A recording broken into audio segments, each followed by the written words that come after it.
I was curious to kind of start off, and I wanted to go through a little bit of the history of the Montclair, since that's kind of what ultimately made the Perry and Sanlin albums possible down the line. Well, so let's kind of start a little bit from the beginning. So, can you tell me where you guys grew up and a little bit about your musical background in the childhood? I think you kind of grew up in the same area, if I'm correct. Can you tell me sort of about the beginnings of your working together and your musical foundations? Well, I can tell you what I remember, Mm-hmm. but I'm glad that Kevin is here so he can fill in the blanks Okay. of what it is that I don't remember. Okay. We both are from East St. Louis, Illinois. Mm-hmm. We both basically grew up in the same area of the city. We grew up a few blocks from one another. Okay. To my knowledge, we both always loved music. Mm-hmm. When I first met Kevin, I didn't know that he played guitar. Okay.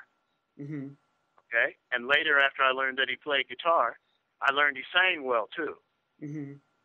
And there were opportunities in, Kevin, if I'm not mistaken, in the original Montclairs, where Roderick and Marvin yeah.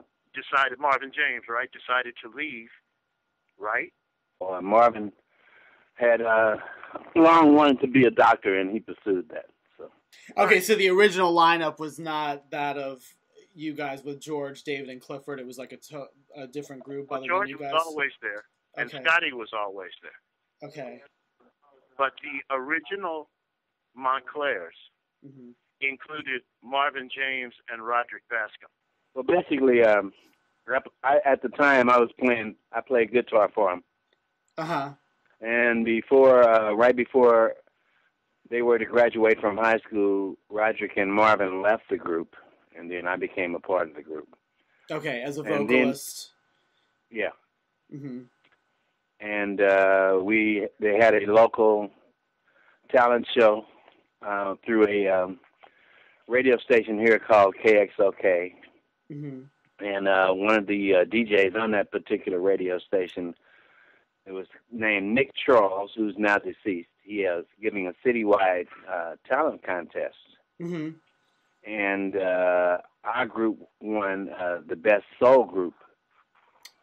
Okay. And we got our opportunity to make our first record with Nick Charles.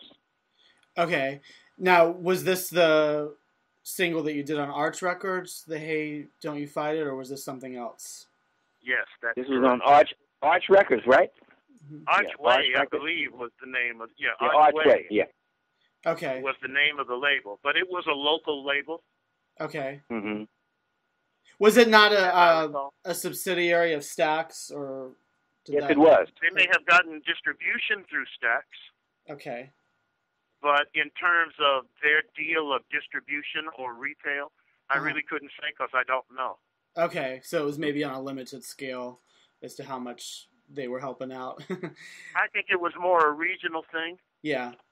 That if it just happened to gain some ears Mm-hmm. in larger markets, at least they had the wherewithal to get the records in the marketplace if they felt like they'd get lucky. Okay. Well, so... But that's just my assessment. I'm certainly not saying that's the way it was. It's just my assessment. At the time, what do you remember being the response or what came of that record? Because nowadays it's something that obviously is a very collectible record that many soul lovers consider like one of the top records from that time period. Was there any indication of it at that time, or was it just kind of something that you did and forgot about it, or you know, how did you... I don't think we forgot about it. If anything, as I recall, we tried to add to it. Uh-huh.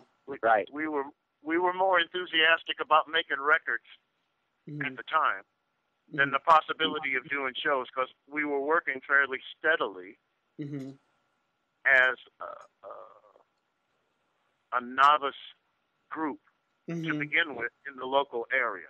Okay. I always thought that our at least my ideology was the more we put out, the more noise we're going to make. Eventually. Right.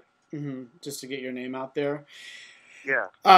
So when you described your state at that point as kind of a novice group, I was curious because you guys kind of came to be associated with sort of the sweet soul sound and, you know, the falsetto sound being kind of influential. Right. Did you, I mean, was there any particular goal in mind for the group as far as the vocal sound that you wanted to get across, or were you just kind of testing the waters any which way you can, or?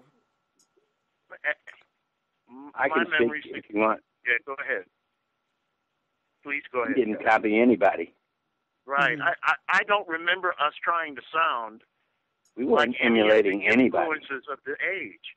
Mm-hmm. I remember us as trying probably harder not to sound like anybody else that was out there. Exactly. But certainly to use the ideology of what was getting airplay at the time, which was sweet soul music. Mm-hmm. And I'm sure that in other markets in the world, as I've had an opportunity to be blessed enough to go to some of the other markets, some of those old Montclair records, they turn a pretty penny right now. Oh yeah, I know. If you had a copy of Hey You that was on vinyl right now, you might get $1,000 for it. Yeah, I know. It's very sought after, that's for sure. Because the UK underground R&B scene was a much larger scene than it was made apparent to us. Mm-hmm. In other words, we knew that there was an underground R&B scene. There's an underground R&B scene everywhere. Mm-hmm. But we had no idea of the magnitude or the buying power of the underground R&B scene back then, because none of us had gone abroad. Right. Yeah, there wasn't that opportunity. And you can't go by what people tell you. You got to go by what you see. Mm-hmm. And the song, if I'm correct, Phil, it was a song that you co-wrote, I believe. Hey, don't you fight it? Yes. And so for both of you, was songwriting something that you had aspired to, or was it just kind of out of necessity that you needed a record to put out there, or what were your thoughts on that? Well, it was something that I always wanted to try to be better at. Mm-hmm. It was something that it was something that I looked at in the industry that I wouldn't necessarily have to sing it or have recorded it for it to have the potential of earning income. Okay. Mm-hmm. My feeling is that songwriting was Phil's strongest point. Mm-hmm. So, the strongest gift, I think. Okay. In my opinion. So. And was, Kevin, for you, was songwriting, because I know you wrote some of the Montclair's tunes as well. Was that something that you had always wanted to do? I learned how to write from being around him. Okay. Cool. So very collaborative effort. And so how did it come about? I know there was at least one other single that you did kind of on a local label, which was All I Really Care About Is You, I think on the Vanessa label, which I think you guys did with Oliver Sane. That's correct. So how did you, was that like how you came into the deal with Paula Records? Because that's obviously where the string of kind of the real classic records. Okay. So. But it's also where we also, as I recall, it's also where we got our greatest tutorage. Okay. In terms of what we needed to know how to do and be prepared to do in the studio as quick as possible. Okay. When you mean when you went to Paula Records, that is? When our association with Oliver. Okay, with Oliver. Studio tutorage. Okay, gotcha. Okay, and I think Kevin would agree that that's where we developed on the opportunity to use the time to do as much as we could in the time that we had. Okay. In other words, we learned our studio etiquette frugality through Oliver Sane. Okay, cool. Because we recorded at his facility. Mm-hmm. And we were only going to be there for a certain amount of time, so we pushed ourselves to get as much done in the prescribed amount of time as we could.